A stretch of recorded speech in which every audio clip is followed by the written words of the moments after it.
nikavumilia. So mtu kujipata katika ibada asihesabu kama ni kawaida. Na kwa sababu hiyo niliamua ya kwamba kama si kufugwa na mtu, sitajifuga nikose kuja kwa ibada. Na wale watu ambao wamekuwa kwa hii kanisa kwa muda tangu tukue wachungaji, hatujawahi kosa kwa ibada hata siku moja.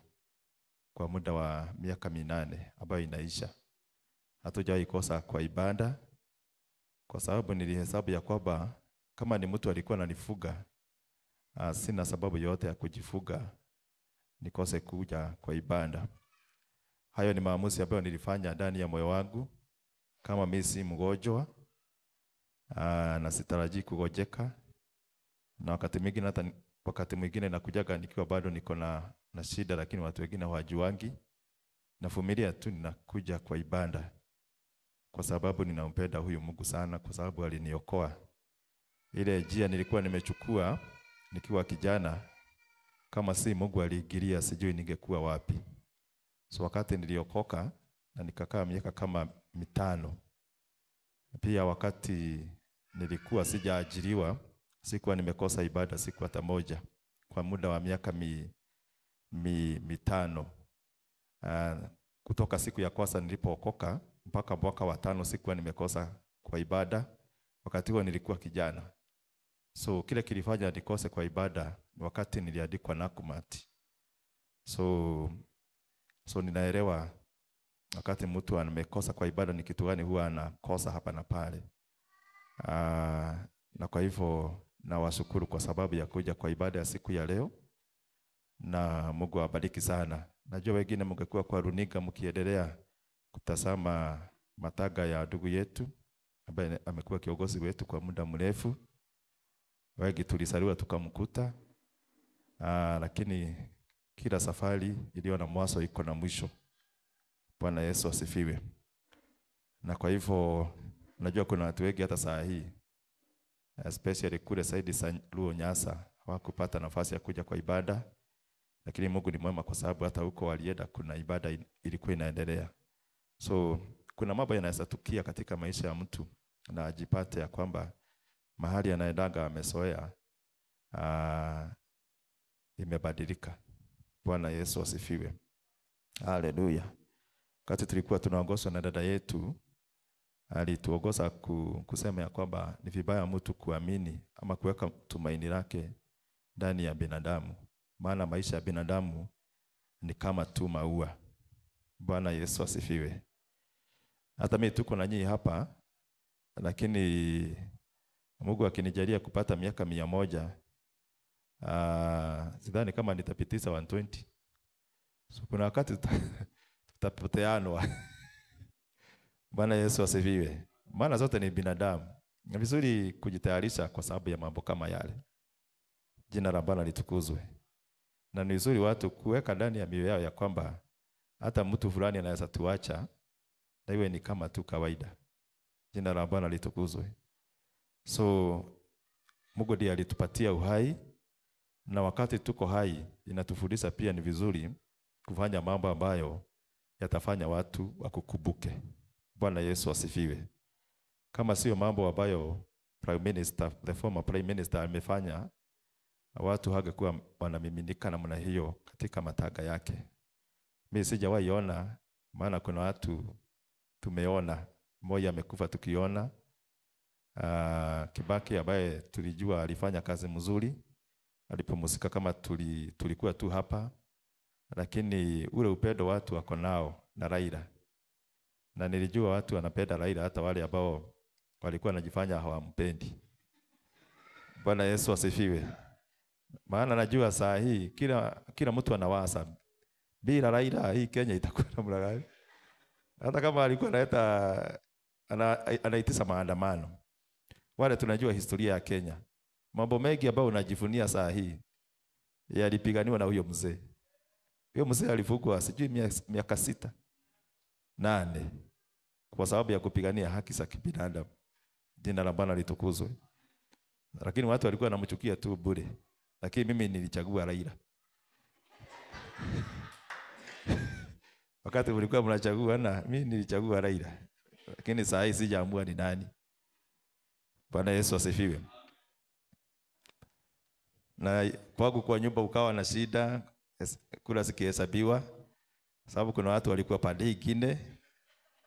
Mimi nilikuwa pande ya Raila, nilikuwa peke yangu. Lakini wakati huo singetakasa kanisani, kwa sababu tuko na watu wamegawanyika. Hata wakati huo mwingine siwezi takasa, pengine nitakase kitu ikitokea. Bwana Yesu asifiwe. Ndio usikose na pastor, kwani pastor alikuwa pande nyingine. So ni vizuri watu kufanya mambo hata kanisani ambayo hata ukitoka mahali hapa tutafiru ama tutahisi ya kwamba kuna mtu ametuacha. Bwana Yesu asifiwe. Sasa mimi nikiwa mchungaji natia bidii kama vile natia bidii ili nikifika mbinguni nikuwe na kitu nitasimamisha mbele yake Mwenyezi Mungu ambacho kitafanya taji yangu iwe na metameta kuliko za watu wengine. Bwana Yesu asifiwe. Hata wewe pigania yako, mimi napigania yangu. Nitafurahia yangu ikimetameta kuliko yako, lakini pia yako inaweza metameta kuliko yangu, maana sio lazima ukue mchungaji ndio imetamete. Bwana atukuzwe. So tunapoendelea kufanya kazi ya Mungu, tujue kila siku unahesabiwa. Ukikuja kwa ibada inahesabiwa siku hiyo ulikuwa. Ukikosekana inahesabiwa hiyo siku hakuwa, na alikuwa mahali fulani, alikuwa na sababu inaeleweka, alikuwa na sababu haieleweki. Bwana atukuzwe. Biblia husema katika kitabu cha Ufunuo kuna vitabu mbili.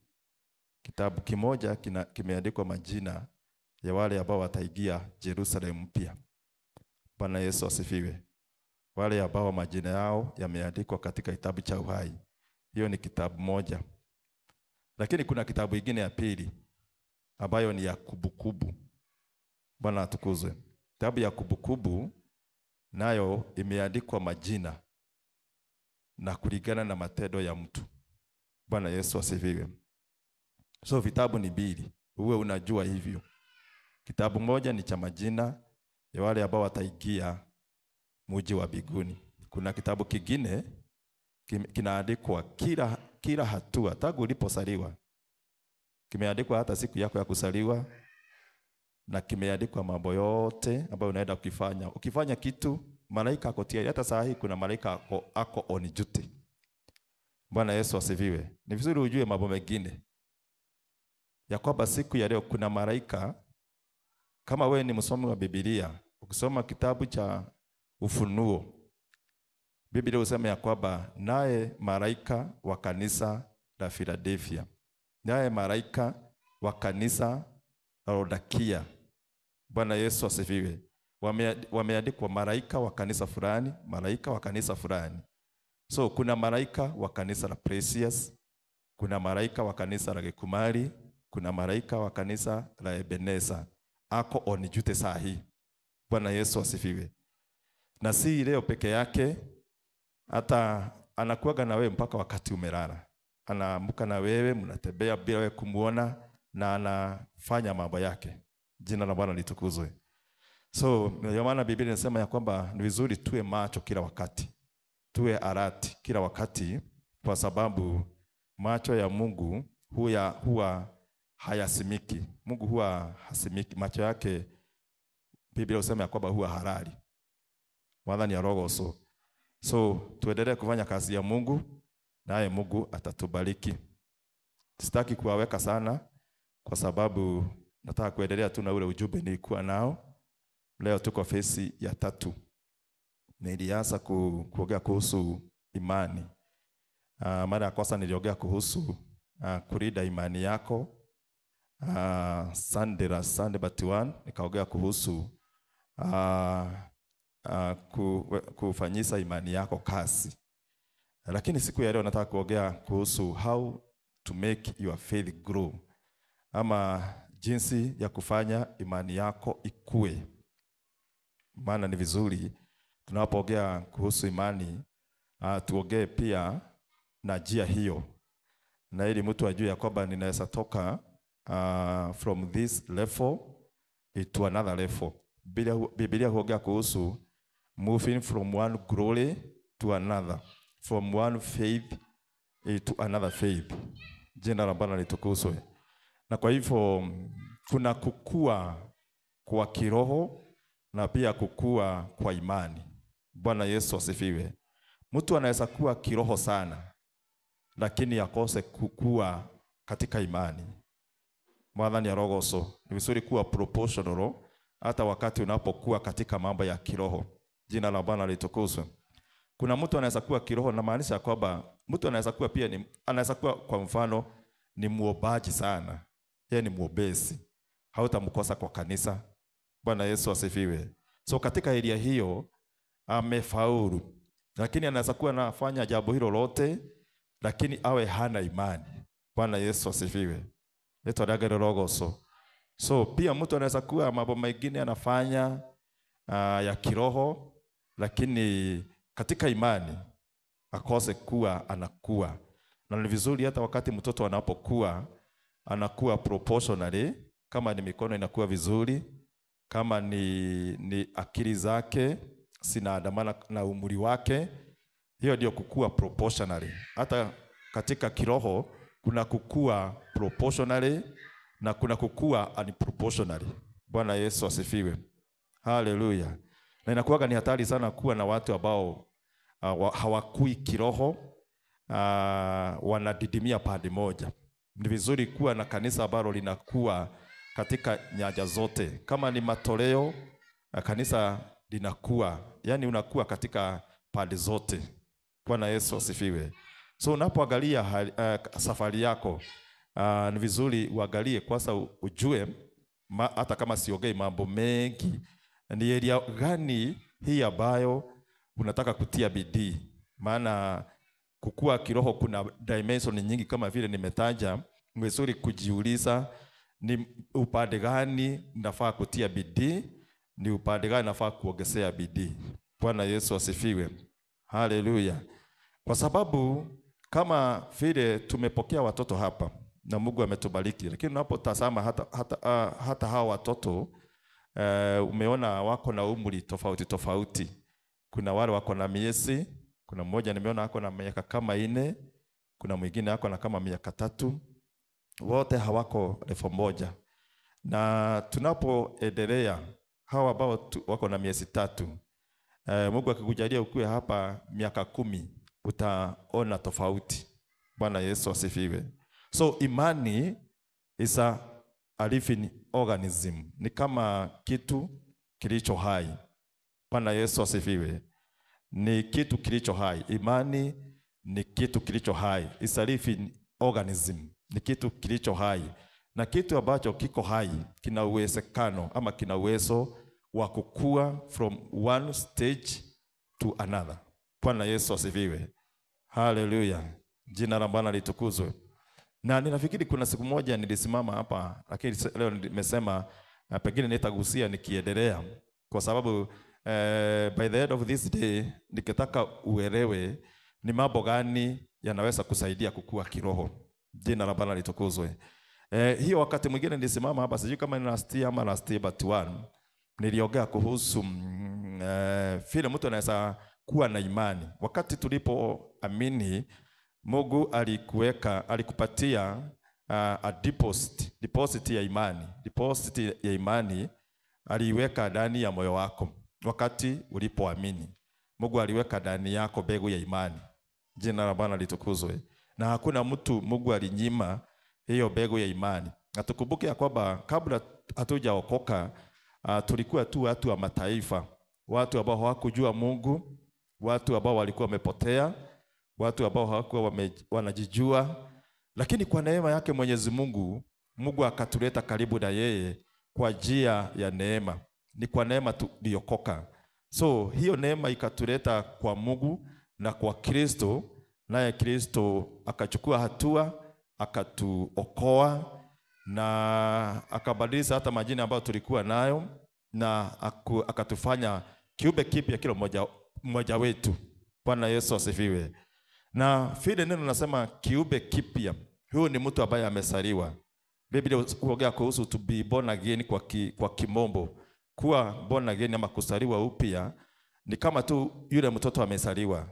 Wakati tulikuwa tumepotea, tulikuwa ulimwengu mwingine. Lakini wakati tulikuja kwa Mungu, tukazaliwa katika ufalme wake na tukaanza kuwa watoto wa Mungu wa kiroho. Bwana Yesu asifiwe. Na Biblia huongea kuhusu maziwa ya kiroho, watu wakunywe maziwa ya kiroho, na baadaye Biblia inaongea kuhusu kuendelea kukua katika kiroho. Jina la Bwana litukuzwe. So nikasema ya kwamba hiyo imani Mungu alikuweka wakati ulipookoka, ni mbegu tu ya imani, lakini yeye alikusudia na anatarajia ya kwamba utaitunza hiyo mbegu ya imani, na utaipalilia na utaiweka kile ambacho inahitaji, na ili imee kama vile mmea huwa unamea, ama vile mtoto huwa anakuwa. Bwana Yesu asifiwe. Na kwa hivyo unaweza anza kama vile mtoto huwa anaanza na uji, ama pengine pau, sile vitu nyepesi, maana tumbo lake bado halijazoea kuwekwa nyama, kuwekwa ugali, kuwekwa githeri. So hata mtoto mchanga anaasanga kidogo kidogo, unamuintroduce kidogo kidogo. Actually hata anakaaga miezi kadhaa kabla hajapewa chochote, akinyonya tu maziwa kutoka kwa mama yake. Jina la Bwana litukuzwe. Hivyo ndivyo iko katika imani. Mungu alitupea mbegu ya imani. Ni kama tu unaweza tumia percentage, useme like 5% ya imani aliweka ndani ya mioyo yetu. Lakini hali ya kukuza hiyo imani ili ifike 100%, hiyo ni kazi yako kama ndugu na kama dada. Jina la Bwana litukuzwe. Na nilisema nikafundisha watu tofauti ya imani. Nikasema kuna imani mbalimbali, lakini kuna imani ambayo ni karama ya Roho Mtakatifu. Lakini siku ya leo siongelei kuhusu imani kama karama ya Roho Mtakatifu. Naongea kuhusu imani ambayo inakuwa from 0 level to 100%. Jina la Bwana litukuzwe. Maana hiyo imani tukiendelea, tutaona ni nini na nini inaweza fanya, na ni nini na nini ile imani kidogo uko nayo inaweza fanya. Kuna mahali hauwezi ukafika ukiwa na imani ambayo ni ya 5% ama imani duni. Jina la Bwana litukuzwe. Haleluya. So ni vizuri tunapoongea kuhusu imani tuulizane siku ya leo, na ndio maana niko hapa. Ni mambo gani ninaweza fanya hata kama mchungaji. Jina la Bwana litukuzwe. Haleluya. Juzi kuna mtu alinipigia simu na akaniambia mambo kadhaa, na kwa sababu ya situation ambayo nilikuwa nayo hata singemsaidia vizuri, lakini tuliomba na yeye kwa simu. Bwana Yesu asifiwe. Na akanielezea wakati alipozaliwa na mama yake, baba yake alikuwa mchawi. Na kwa sababu baba yake alikuwa mchawi, wakati alikuwa anafanya kazi ya uchawi, aliulizwa, na kuli alikuwa anaendea sijui mapepo ama nguvu hizo, akaulizwa ukikufa ni nani utaachia hiki kipawa. Bwana Yesu asifiwe. Haleluya. Na waelezea mambo ya this week. Mama ama msasi wa mtu fulani ambaye si wa bali nasi sana, wakati alikuwa mtoto mdogo kama wale tumeombea hapa, huyo wa miaka 4, baba yake mchawi aliulizwa na huko. Na maana kwa sababu kwa maana uko na huduma, pande ile nyingine kuna kuwa na huduma, kwa shetani kuna huduma, na hiyo huduma ya shetani wakati mwingine inaweza kuwa inherited na watoto. Bwana Yesu asifiwe. Sasa wakati aliulizwa swali hilo, alipeana mtoto wake, alisema fulani ndiye atakayechukulia kutoka kwangu. Jina la Bwana litukuzwe. Sasa huyo mtoto amekuwa last week akiwa mtoto wa kitu kama 30 years. Akiomba ndio alijua ya kwamba kuna madhabahu yako ndani yake, madhabahu ya uchawi. Bwana Yesu asifiwe. Haleluya. Na wakati alikuwa anaombewa, hayo mapepo yalikuwa yanaongea na yalikuwa yanakejeli watu. Wewe hauwezi nitoa. Wewe utanitoa kama nani? Kama vile wale vijana wa Skefa waliulizwa. Jina la Bwana litukuzwe. Na kwa hivyo akanipigia simu, tukaongea naye kwa simu. Na tukiongea naye kwa simu, nilikuwa nasikia hiyo mapepo ikiongea ndani yake. Bwana Yesu asifiwe. Na kuna mambo alikuwa anaongea na nilikuwa nakataana nayo. Jina la Bwana litukuzwe.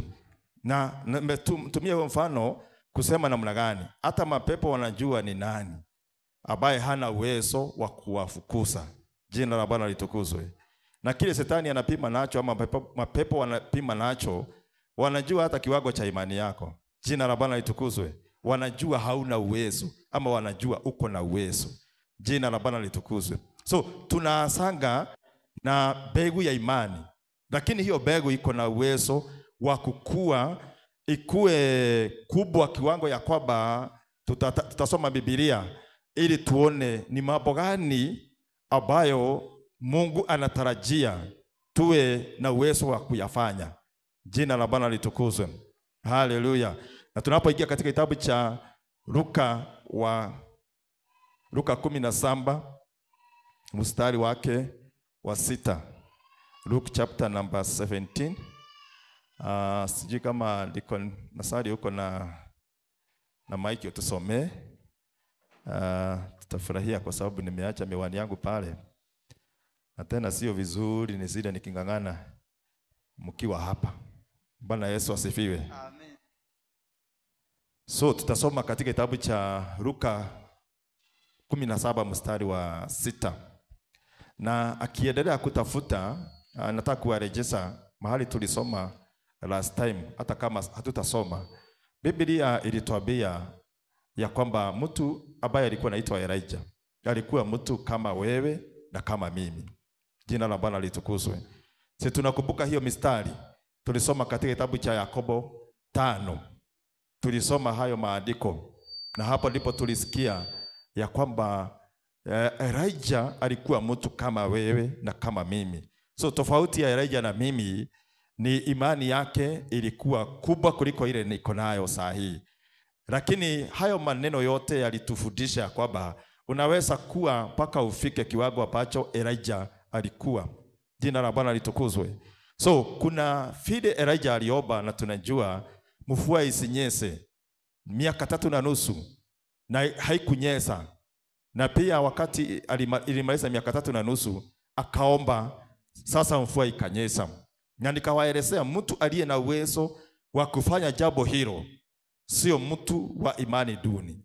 Bwana Yesu asifiwe. Na wala huyo mtu hakuzaliwa akiwa na imani hiyo. Na ndio maana Biblia inasema ya kwamba Elijah alikuwa mtu wa kimo kama chako. Lakini siku moja alipiga magoti yake mbele ya Mungu na akamwambia Mungu, ili hawa watu wakutabue na wajue wewe ni nani, naomba usimamize kunyesha mvua miaka 3.5. Na akawaambia watu, kama itanyesha, itanyesha kwa sababu ya neno langu. Bwana Yesu asifiwe. Naomba ndugu atusomee Luka 17 mstari wa 6.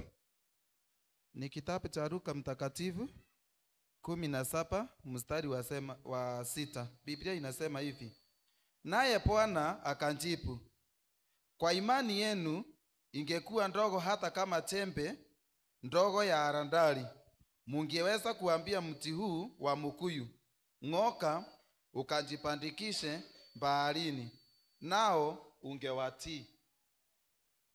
7. Tuseme mmoja wenu ana mtumishi ambaye analima shamba au anachunga kondoo. Je, anaporudi kutoka shambani atamwambia huyo mtumishi, haraka njoo ule chakula?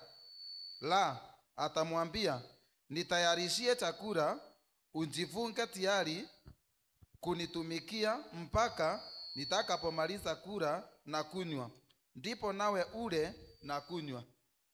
9. Tufikisha tu hapo. Bwana Yesu asifiwe. Halafu tatusomea Mark 16 mstari wa 17 mpaka 20. Marko 16 mstari wa 17 mpaka wa 20. Haya maandiko nataka itusaidie kuona ni mambo gani tunaweza fanya. Bwana Yesu asifiwe. Amen. Hayo maandiko ametangulia kusoma, nilikuwa tu nataka capture ya kwamba tukiwa na imani tuko na uwezo wa kuambia mti kama mkuyu. Bwana Yesu asifiwe. Walitumia mti ambao unaitwa mkuyu ama sycamore tree kwa sababu ya ugumu wake na uzito wake. Bwana Yesu asifiwe. Naamini ya kwamba mkuyu ama sycamore tree ni one of the hardwood, ama ni moja wa miti ambayo ni migumu sana. Yani moja wa miti ambayo inakuwa kwa miaka mingi sana ili ikomae. Bwana Yesu asifiwe. Na hapo pia inaongea kuhusu hata kuambia milima iondoke na iondoke. Bwana Yesu asifiwe. Watu ambao wako na imani ambayo imekuwa kiwango fulani, Biblia imetuambia kwamba jambo la kwanza tunaweza abia miti kama mti wa mkuyu ung'oke na ung'oke, na pia tunaweza abia mlima ung'oke na ung'oke. Bwana Yesu asifiwe. Huyo ni Yesu aliongea, na aliongea akitumia mti na mlima. Hakuwa anamaanisha hakuwa anaongea kuhusu miti, hakuwa anaongea kuhusu milima. Bwana Yesu asifiwe. Lakini tunajua katika maisha ya binadamu kuna mambo ambayo kung'oka katika maisha yako yanahitaji mtu ako na imani. Bwana Yesu asifiwe. Mambo mengine katika maisha yetu yanakaa kama mtu wa mkuyu. Mambo mengine katika maisha yetu yanakaa kama mlima. Bwana Yesu asifiwe. Tunasikiaga mtu ambaye alipanda Mount Kenya alikuwa anaitwa Munyao. Bwana Yesu asifiwe. Kupanda mlima sio jambo rahisi. Kuambia kama Mount Kenya iondoke mahali iko sio jambo rahisi. Bwana Yesu asifiwe. Na so Biblia inasema ya kwamba huyu mtu ambaye Mungu amemuokoa na amekuwa mtoto wa Mungu, akiendelea kuimarika katika imani, atakuwa na uwezo wa kuambia mambo ambayo anakaa kama miti hiyo na milima hiyo katika maisha yake iondoke, na inaondoka na inakutii. Bwana Yesu asifiwe. So tunaweza kuwa Elijahs wa siku hizi ambazo tunaishi. Jina la Bwana litukuzwe. Tunaweza simamisha mambo, tunaweza simamisha hali katika maisha yetu. Mambo mengine na mambo mengi ni ya kiroho. Jina la Bwana litukuzwe. Hata unapoona mambo kama magonjwa, usione kama mengine yanasababishwa na bakteria ama virus. Mengine ni katika ulimwengu wa kiroho, yametumwa katika ulimwengu wa kiroho. Bwana Yesu asifiwe.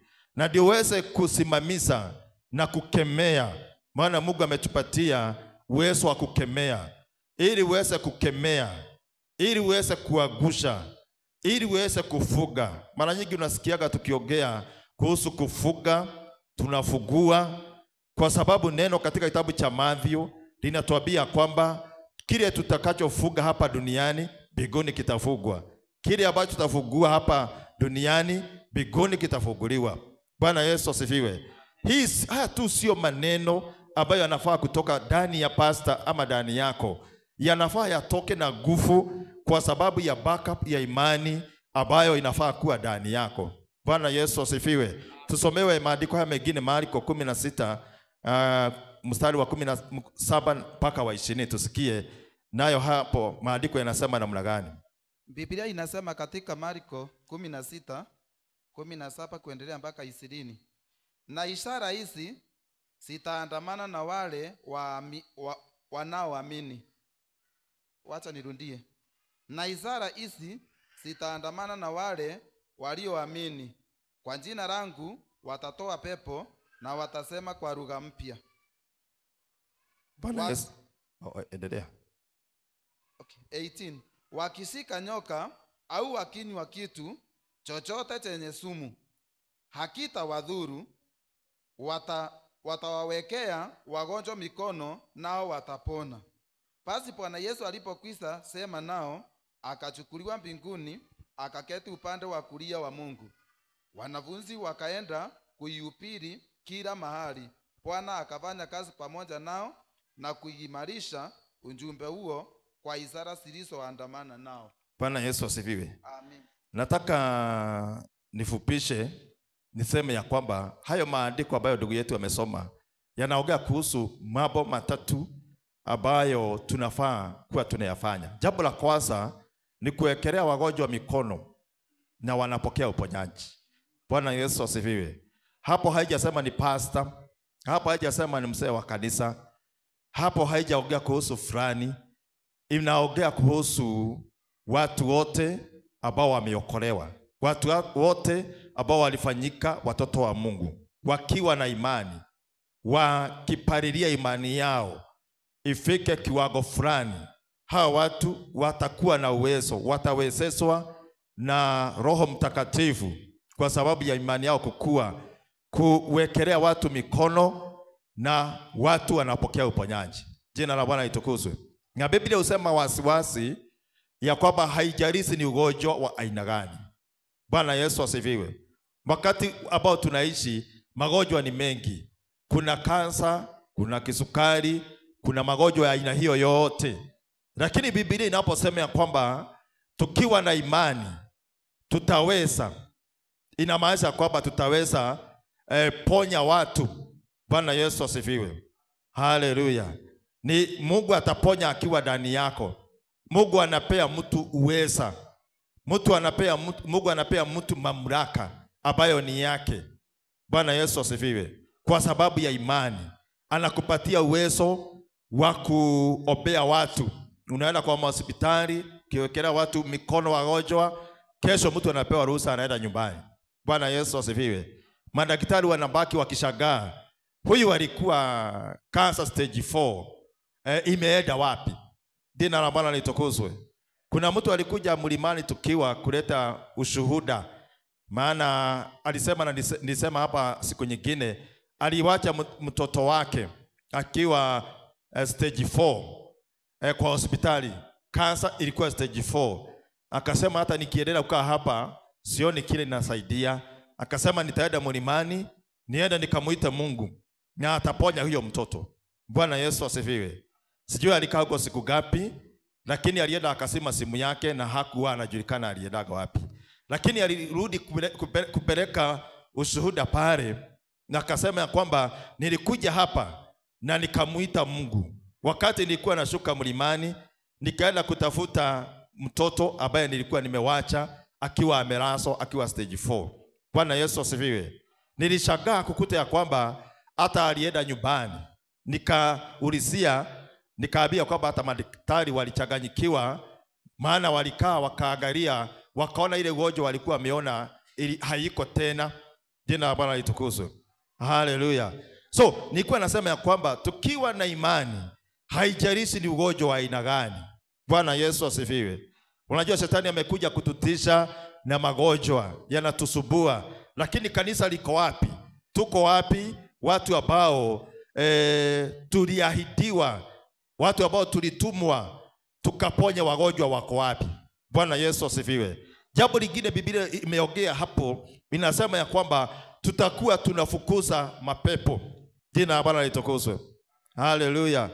Na tunapoangalia masigara yetu, kama unaweza fanya msako vizuri wa kiroho, utajua na utaelewa ya kwamba tumezungukwa na watu wengi ambao wako na mapepo. Wengine hawajui, kama yule nilikuwa nawaambia. Bwana Yesu asifiwe. Na wengine hata ni devil worshipers wametuzunguka, lakini wengine hatujui. Bwana Yesu asifiwe. Lakini Biblia inasema ya kwamba imani yetu ikikuwa kiwango fulani, hatutaogopeshwa na watu kama wale na mambo kama yale, kwa sababu itakuhitajika tu uite huyo mtu, umwekelee mikono, uamulishe pepo itoke, na itatoka kwa jina la Yesu. Bwana Yesu asifiwe. Haleluya. Haya ni mambo ambayo Biblia imetuahidi kama Wakristo, na Biblia husema ya kwamba kanisa la mwisho ambalo ni sisi, tutakuwa na nguvu na utukufu kuliko kanisa la kwanza. Bwana Yesu asifiwe. Na hapo angalia kanisa la kwanza la kina Petro, John na kina James, yale mambo haya watu walikuwa nafanya.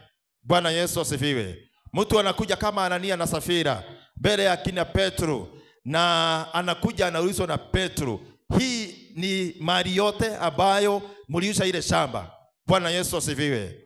Haleluya. Petro ako na uwezo, alikuwa na uwezo wa kujua mambo hata yale yamefichika. Jina la Bwana litukuzwe. Haleluya. Unapoangalia mtu mwingine kama Paulo, nilisema hapa akihubiri alitambua kuna mtu ndani yao aliyekuwa mgonjwa, na kwa sababu Paulo alikuwa amefika kiwango fulani, akamuita huyo mtu na akamwambia chukua godoro lako na utembee. Unapoangalia Petro na Yohana wakienda kanisani, siku moja tunajua ya kwamba walienda wakawekelea mtu mikono, na huyo mtu akasimama na akaenda zake, maisha yake ikabadilika. Jina la Bwana litukuzwe. Haya mambo yote, sisi ndio kanisa la mwisho. Kanisa la mwisho ni kanisa letu. Na Biblia inasema ya kwamba, kama vile nimesema nirudie, Biblia inasema kwamba kanisa la mwisho na ni sisi litakuwa na utukufu kuliko kanisa la kwanza. Bwana Yesu asifiwe. Natamani huo utukufu katika kanisa la Precious. Bwana Yesu asifiwe. Natamani huo utukufu ukushukie, natamani huo utukufu unishukie, natamani huo utukufu uwe unapatikana katika makanisa yetu. Jina la Bwana litukuzwe. Ya kwamba watu hawakuji wakiwa wamefugwa, wanaenda nyumbani wakiwa na vifugo hizo. Jina la Bwana litukuzwe. Watu hawakutembelei kwako, ni ndugu ni danda ako na shida fulani, ati mnaahirisha mpaka pastor aje apatikane siku ya Sunday. Mtu anafaa anakuja kwako, naomba huo utukufu uwashukie nyote. Ya kwamba watu watakutembelea, mtu akwambie shida yake, umwambie dada piga magoti ni kuombee.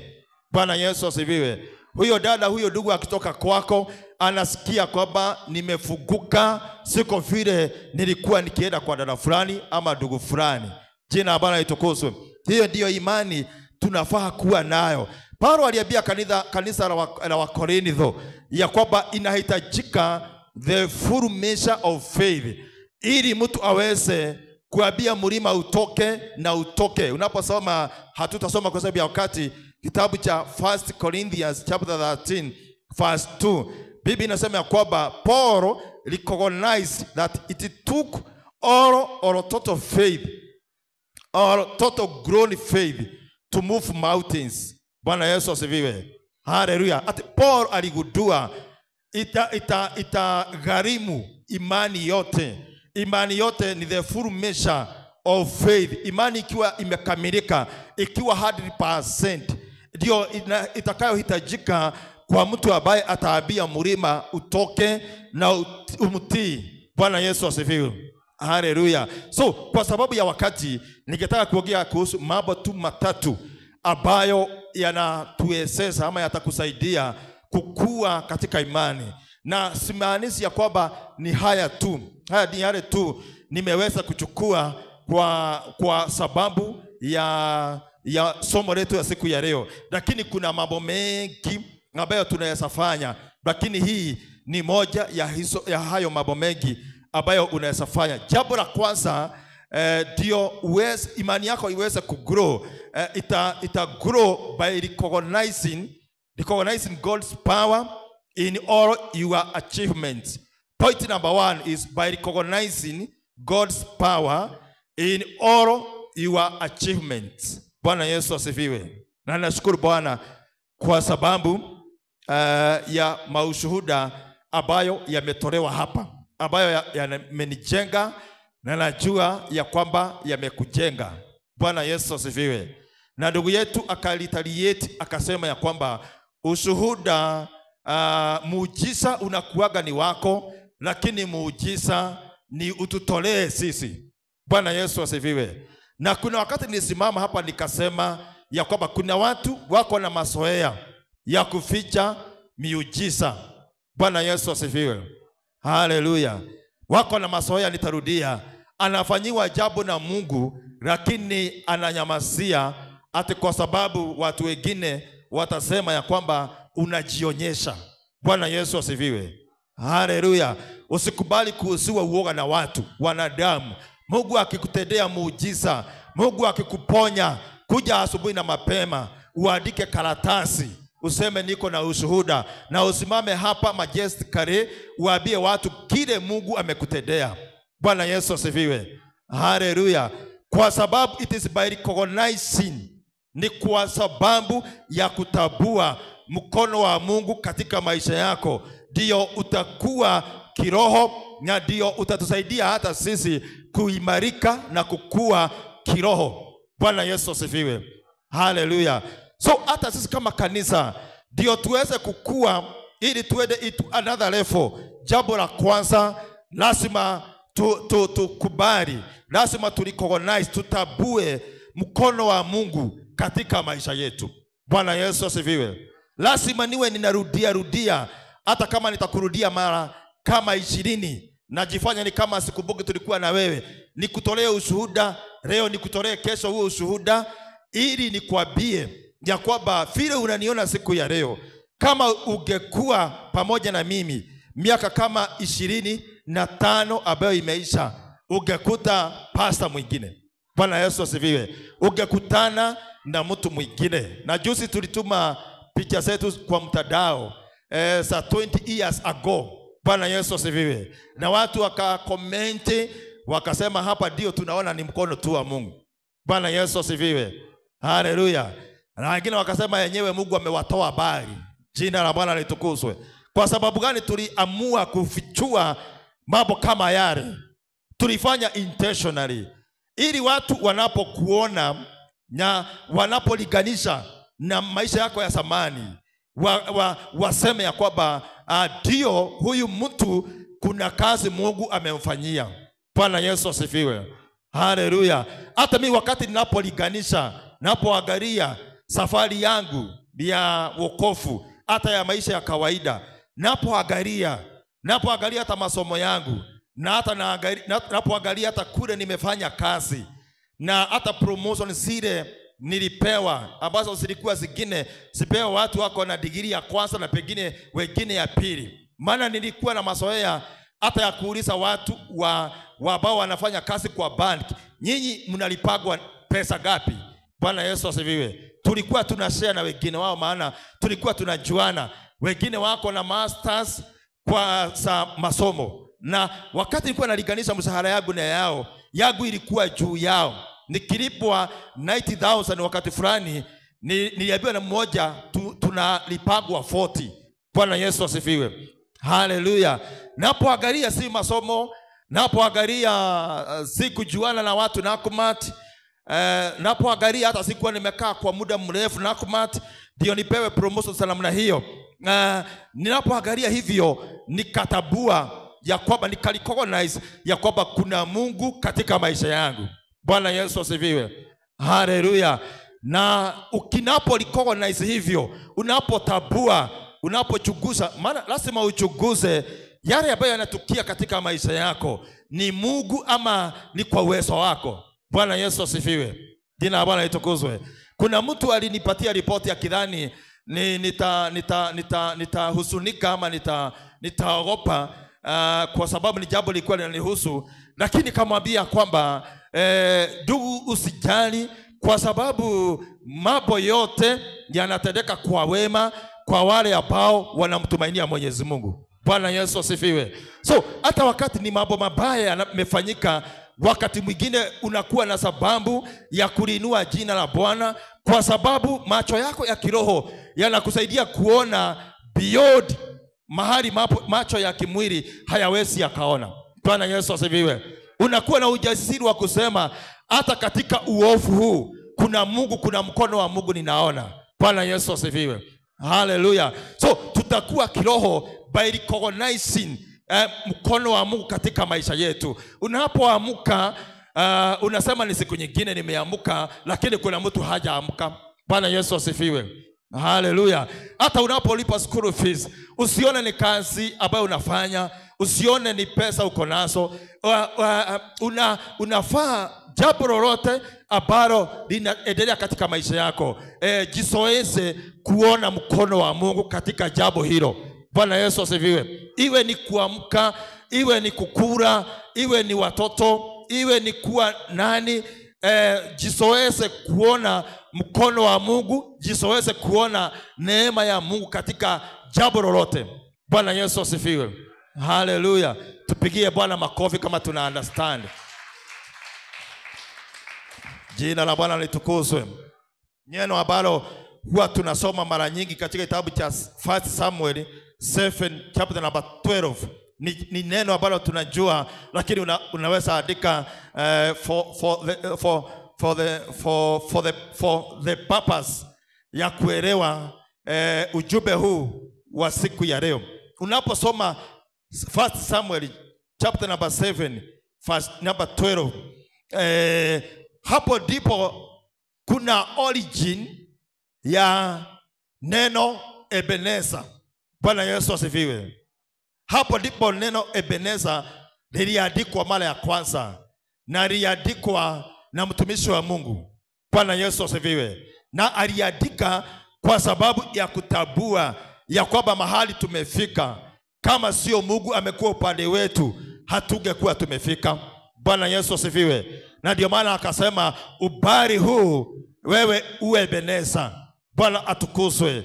Alipoangalia nyuma vita ambazo wamepigana kama wana wa Israeli, vile waliangusha adui, alipoangalia hata bahari ya Shamu vile ilipasuka wakapitia nchi kavu, walipoangalia hata jambo kama vile walifuka mto Jordan na mambo mengi, walipoangalia maisha yao, walipojiangalia, wakawa na sababu tosha ya kusema ya kwamba mpaka mahali tumefika ni mkono wa Mungu umetusaidia.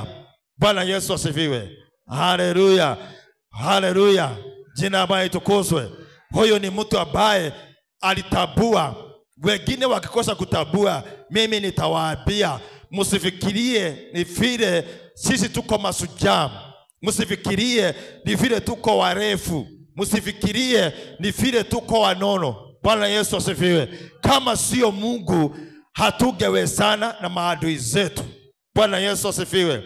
Haleluya. Jina la Bwana litukuzwe. Tunakumbuka mtu kama Yakobo akienda kwa baba yake Labani, akiwa jiani mahali alilala. Akilala, alipolala Mungu akamtokea mahali pale, akaona gazi na akaona malaika wanapanda wakishuka. Bwana Yesu asifiwe. Alipoamuka hakuona ni ndoto ya kawaida. Aliamuka akasema hapa sio mahali pa kawaida. Bwana Yesu asifiwe. Hapa sio mahali pa kawaida na nitapaita nyumba ya Mungu. Jina la Bwana litukuzwe. Watu wamezoea kuona mambo yakiwa tu ya kawaida. Jina la Bwana litukuzwe. Haleluya. Watu wamezoea kuona mambo ni kawaida, lakini jameni, ni vizuri tuwe tunatambua ya kwamba ni mkono wa Mungu, ni Mungu ametufikisha mahali tumefika. Jina la Bwana litukuzwe. Haleluya. Tunapoangalia hata mwaka huu yale mambo tumefanya, tunaweza tu sema ya kwamba ni mkono wa Mungu umetusaidia. Jina la Bwana litukuzwe. Haleluya.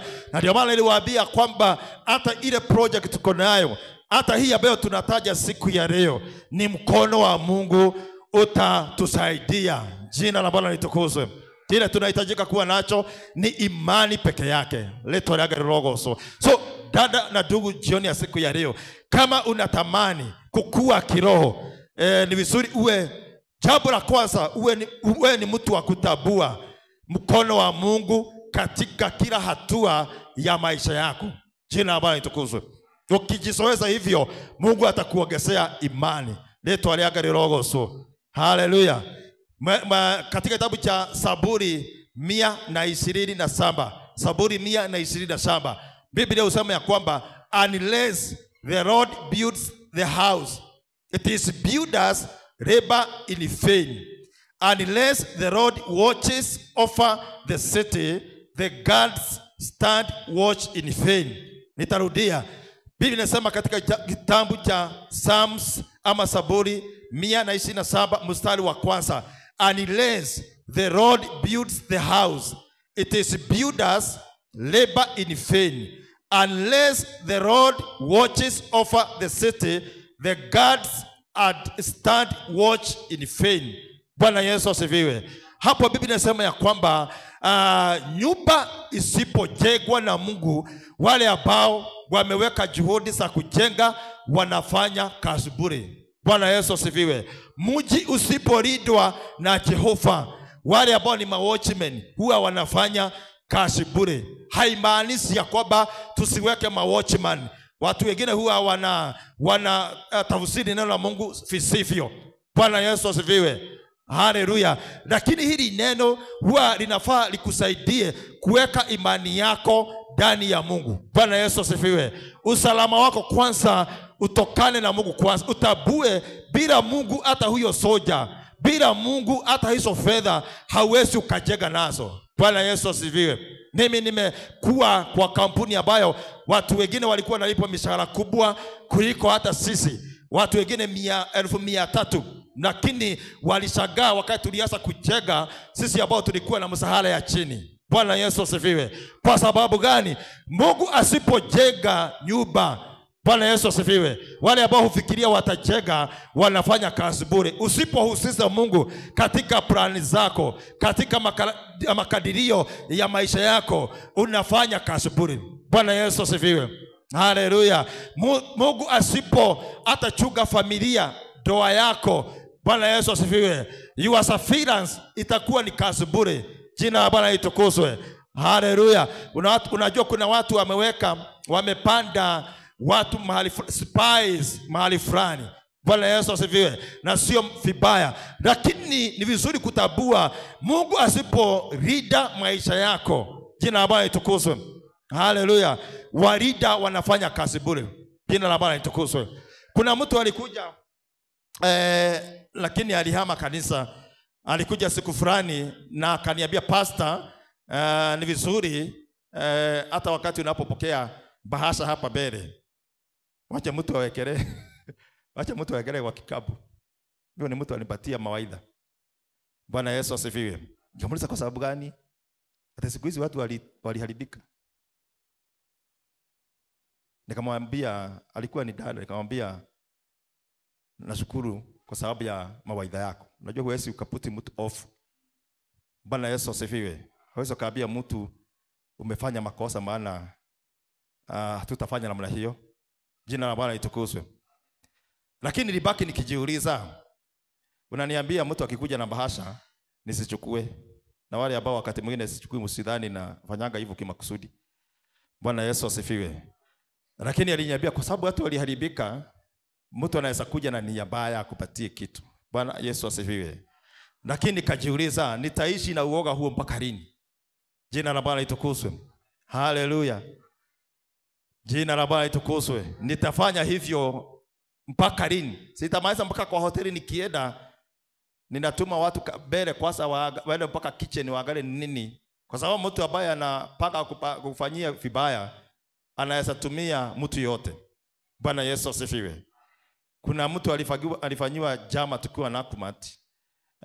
Alikuwa ameajiriwa tu na akawa ni mtu wa kusaidia watu. Kakuwa kuna mabadiliko ameleta, alikuwa amesoma. Lakini watu wengine ambao walikuwa hapo mbele wakakuwa wanaogopa anaweza fanya hata waondolewe. Na wakaenda Panali Hotel. Wakiwa managers kadhaa, wakaenda wakahoga waiter na 200. By then ilikuwa pesa mingi sana. Wakaambiwa fulani akikuja hapa, maana walikuwa nakula aji hapo kama managers, umwekee sumu kwa chakula yake. Bwana Yesu asifiwe.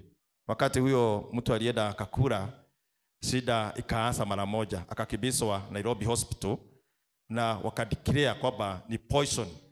Bwana Yesu asifiwe. Haleluya. Lakini yako kufa. Mungu alimsaidia akapona na akatoka kwa hiyo kampuni. Bwana Yesu asifiwe. Haleluya.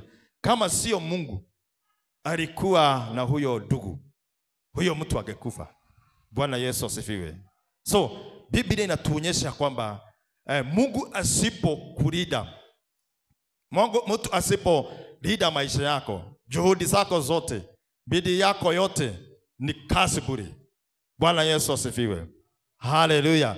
So tu recognize Mungu katika maisha yetu. Point number 2, kwa sababu nataka kumalizia kwa sababu ya masaa.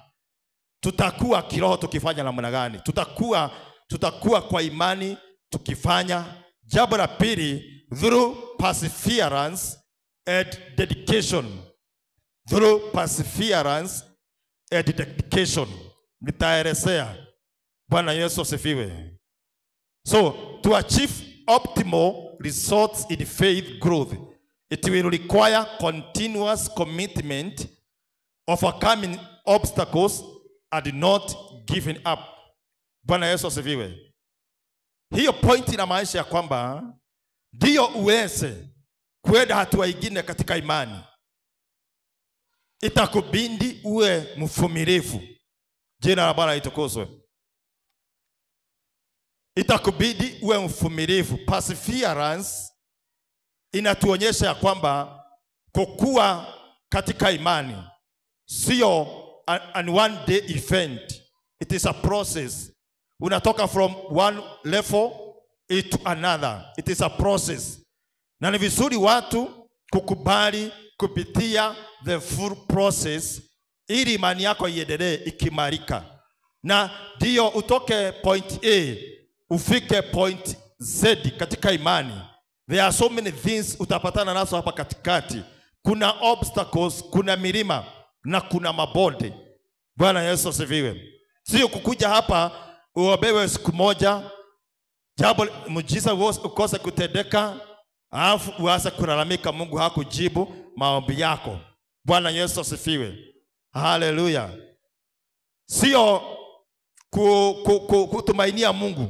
Umeomba ama kuna biashara kwa mfano umeweka, Bwana atukuzwe, ama ulianza kutoa tithe lakini hata hautoi mara 3, ikifika mara ya 4 usachoka, usaona ni kama Mungu habariki kazi yako. Jina la Bwana litukuzwe.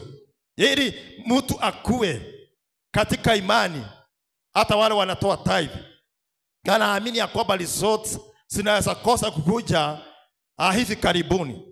Bwana Yesu asifiwe. Zinaweza chukua muda. Kwa sababu gani?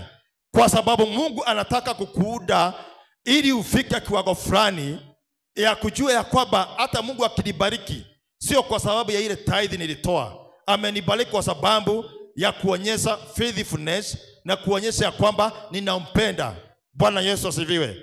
Ili isiwe ni kama ni hongo unapea Mungu ndio akubariki. Mungu sio wa kuhongwa. Jina la Bwana litukuzwe. Mambo yote ambayo tunafanya tunafaa tuyafanye kwa upendo. Kama ni kutoa, nitoe kwa sababu ninampenda Mwenyezi Mungu. Bwana Yesu asifiwe. Haleluya. Kama ni kugojea Mungu, ni mngojee nikijua kwamba yeye hakawii, yeye hachelewi, anakujanga kwa wakati wake. Bwana Yesu asifiwe. Ndeto laga ilirogoso. Haleluya. Hii nayo inahitaji uvumilivu wa hali ya juu. Na hivyo ndivyo tu iko katika imani. Imani ndio ikue, ndio uweze kuondoa kufukuza pepo. Hata ukifukuza siku moja ikose kutoka, usijidharau. Bwana Yesu asifiwe. Haleluya. Ndokehodhie ati kwa sababu niliombea fulani pepo ikakataa kutoka, akakosa kupona, usijidharau. Jua ya kwamba ni siku hiyo tu haukuwa na uwezo wa kufanya jambo hilo. Ni vile tu imani yako haijafika ya kutoa pepo wa aina hiyo. Lakini ukiendelea kung'ang'ana, utafika mahali hapo wakati ambao sio mrefu ujao. Bwana Yesu asifiwe. Haleluya. Ndio tukue na watu wa namna hiyo. Lazima ukue tayari kupitia through perseverance. Bwana atukuzwe. Na through dedication. Jina la Bwana litukuzwe. Haleluya. Kuna mwanamke mmoja ambaye alimpelekea Yesu mtoto wake. Biblia inasema ya kwamba alikuwa Mkanaanite, hata hakuwa Myahudi. Bwana Yesu asifiwe. Akaenda kwa Yesu, akakuta Yesu anaboga na wanafunzi wake. Akaongea na Yesu. Yesu akamruhusia maneno, akamwambia kwamba siwezi chukua chakula cha watoto nipe ubwa. Bwana Yesu asifiwe. Kama ni mtu wa kawaida tu, watu ambao wako na imani duni wangeona wametukanwa. Bwana Yesu asifiwe. Haleluya. Lakini yule mwanamke kwa sababu alikuwa na imani ndani yake ambayo Yesu baadaye aliisifu, aliendelea kung'ang'ana. Akamwambia Yesu, ninajua ya kwamba hata yale maganda huwa yanaanguka kutoka kwa meza, ubwa wanaweza jisaidia nayo.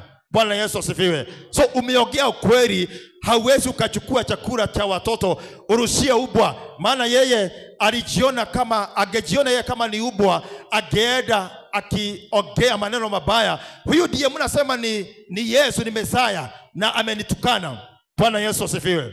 Lakini aliendelea kung'ang'ana, alipasifia, akavumilia, akaendelea kumsihi Mwenyezi Mungu, Yesu saidia mtoto wangu, ondoa pepo hii ambayo yuko ndani yake.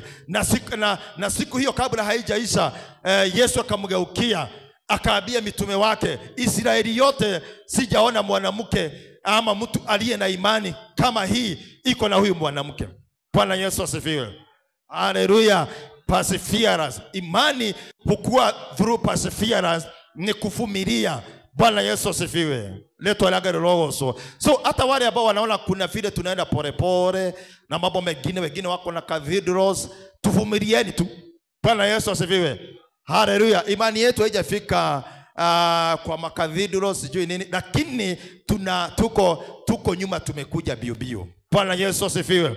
Maana hata hapa sio mahali tulikuwa 10 years ago. Leto laga roho. Kuna wakati hatugenunua shamba, hata hii plot imechukua 14 years kubadilisha title, na ni kitu imechukua 45,000, lakini hatukuaga nazo. Lakini leo hii hata hiyo ingine iko jiani, ni kutoka inatoka. Bwana atukuzwe. Kwa sababu kuna mahali tumetoka, na tumetoka hata katika imani. Jina la Bwana litukuzwe. Haleluya. Na so ni vizuri hata ukiona mtu anatufuruta nyuma, mwambie dada, ndugu, tulitokaga huko. Bwana Yesu asifiwe. Tulitokaga huko kwa kujidharau. Tuko sasa area fulani. Hata kama hatujafika kiwango fulani, tuko jiani, tunafika mahali hapo. Leto lage roho. Jina la Bwana litukuzwe. Tumpigie Bwana makofi mazuri kwa sababu ya neno lake. Biblia husema katika kitabu cha Galatians chapter number 6 verse number 9, let us not become weary of doing good, for at the proper time we will reap bumper harvest if we do not give up. Galatians chapter 6 verse number 9. Biblia husema, nimeandika kwa kimombo, let us not become weary in doing good, for at the proper time we will reap a bumper harvest if we do not give up. Bwana Yesu asifiwe. Biblia inasema ya kwamba tusichoke na kutenda mambo mema. Bwana Yesu asifiwe. Mambo mema hayawezi yakafanywa na watu ambao wako na mazoea ya kuchoka. Bwana Yesu asifiwe. Leto alaga roho. Jina la Bwana litukuzwe. Neno hapa linatuhimiza ya kwamba tusichoke na kutenda mema. Leto alaga roho. Tusichoke na kufanya mambo mema, kwa sababu in due time tutapata maripo makubwa zaidi. Jina la Bwana litukuzwe. Wenda Mungu ametuahidi mambo mengi tangu tulipoanza miradi ya kanisa hili. Jina la Bwana litukuzwe. Wenda mambo na matarajio ya mioyo yetu haijatimia. Wenda yale ulimwamini Mungu na ukamuomba akutimizie, wenda hayajatimia. Lakini neno hili linatuambia namna gani? Linaongea kuhusu perseverance. Linaongea kuhusu kuendelea kutenda mema, kuendelea kung'ang'ana, kuendelea na usikufe moyo, usivunjike moyo, usikubali kurudi nyuma, kwa sababu kwa wakati ufao tutafuna mambo mengi. Bwana Yesu asifiwe. Point number 3.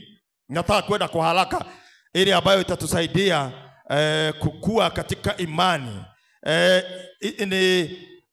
Ndio tukue katika imani, pia tunahitaji our relationship with God deepens. Imani yetu itakuwa as our relationship with God deepens. Bwana Yesu asifiwe. Imani yetu itakuwa pia kulingana na vile tunasama katika ushirika na Mungu. Bwana Yesu asifiwe. Haleluya. Vile tunavyoendelea ushirika wetu, uhusiano wetu na Mungu unavyoendelea kuwa na mizizi, hivyo pia ndivyo imani yetu itaendelea kuimarika. Bwana atukuzwe. As your relationship with God deepens. Kuna watu wengine uhusiano wao na Mungu ni kama tu mmea ambao umepandwa juu ya changarawe. uhusiano wao na Mungu. Bwana Yesu asifiwe. Lakini kuna watu wengine uhusiano wao na Mungu, urafiki wao na Mungu ni kama ile sycamore tree, misisi yake ambayo imeenda chini, ambayo hata kuagusha huo mti itahitaji masaa mengi. Bwana Yesu asifiwe. Haleluya.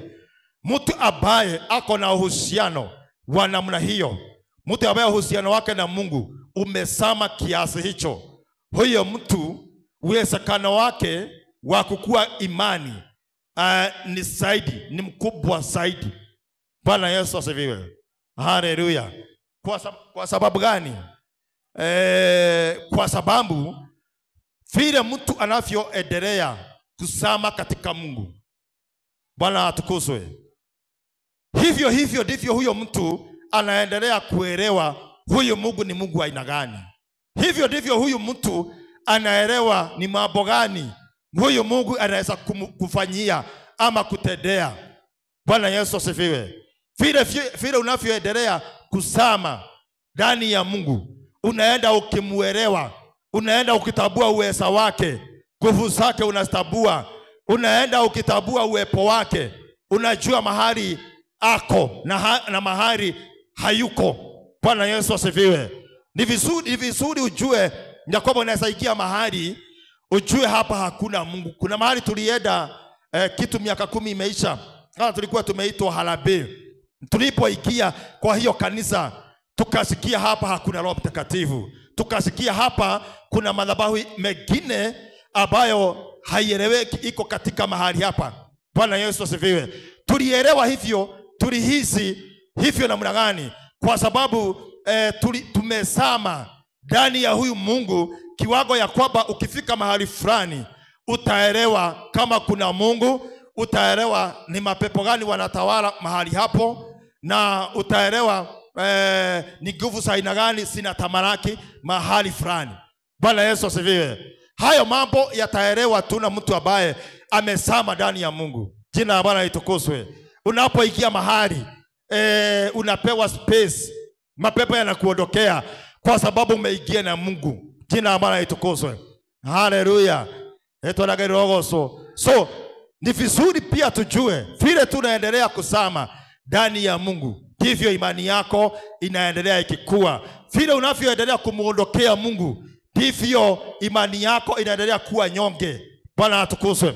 Watu wengi wameanza kumuondokea Mungu. Ndio maana unasikia kuna watu wanachanganya mambo ya Mungu na mambo mengine. Bwana Yesu asifiwe. Haleluya. Hao ni watu ambao Mungu mmoja iko kwa Mungu, Mungu mwingine iko kwa mambo ya kidunia. Jina la Bwana litukuzwe. Haleluya. Na so hata watu ambao wanaongea katika mitandao, maana ninawaona, ni kwa sababu wamekaa kule hegerereini, hawajaelewa mambo ya kiroho vizuri. Na kwa hivyo argument zao argument zao out of lack of knowledge, kwa sababu ya kukosa ujumbe ama kwa sababu ya kukosa information. Bwana atukuzwe. Kuna information ambayo iko na mtu ambaye amesama ndani ya Mungu, ambayo hiyo information mtu mwingine hana. Bwana atukuzwe. Hata katika kanisa hili unaweza kutana na mtu ambaye ile information uko nayo yeye hana, na sio makosa yake, ni kwa sababu ya ile level ako nayo. Ndio maana Paulo aliambia Timotheo, hata unapoongea na watu, avoid arguments. Bwana atukuzwe. Avoid mabishano, kwa sababu wakati mwingine utabishana na mtu ambaye hamuko area moja katika imani. Jina la Bwana litukuzwe. Na ni vizuri hata sisi kama kanisa pia tuwe macho. Bwana atukuzwe. Kwa sababu mambo ambayo yametusunguka ni argument za watu wengine, na wengine hata wanajiita wachungaji, wana argue kwa ile refu wako ndani yake, hapo ndipo wamefika. Na kwa hivyo wana argue kwa sababu hawana revelation ambayo tuko nayo saa hii. Bwana Yesu asifiwe. So ni vizuri vile unavyoendelea kumtafuta Mungu, endelea kutafuta Mungu na bidii. Kwa sababu vile unavyoendelea kutafuta Mungu na bidii, ndivyo unaendelea kusama ndani yake. Bwana Yesu asifiwe. Haleluya. Na kwa hivyo ni ombi langu mchana wa siku ya leo, kama ni matoleo yako, wacha yakue deep rooted. Bwana Yesu asifiwe. Haleluya. Kama ni maombi yako, wacha maombi yako yakuwe deep rooted. Jina la Bwana litukuzwe. Kama ni worship yetu kanisa hili, wacha worship yetu ikuwe deep rooted. Isiwe tunakuja hapa tu kwa sababu ni Jumapili. Bwana Yesu asifiwe. Kwa sababu ati tuko na vyombo. Wacha kama ni worship yetu iwe deep rooted. Jina la Bwana litukuzwe. Haleluya. Kama ni vile tunaupenda Mungu, tumpende na mioyo yetu yote. Tuwe tumeupenda na mioyo yetu iwe deep rooted. Jina la Bwana litukuzwe. Siku moja naongea kuhusu Mungu namna hii, lakini siku nyingine ninakaa kama mtu wa dunia. Bwana Yesu asifiwe. Wacha upendo wetu kwa Mungu huyu uonekane na hata watu wa mataifa. Jina la Bwana litukuzwe. Haleluya. Leto lake rogoso. Kuna wakati nikiwa kijana nilienda kwa hoteli fulani na mtu mmoja akasema ya kwamba wewe tunaweza kutolea ushuhuda, lakini hawa wenzako hatuwezi watolea ushuhuda vizuri. Bwana Yesu asifiwe. Sijui alipima na nini.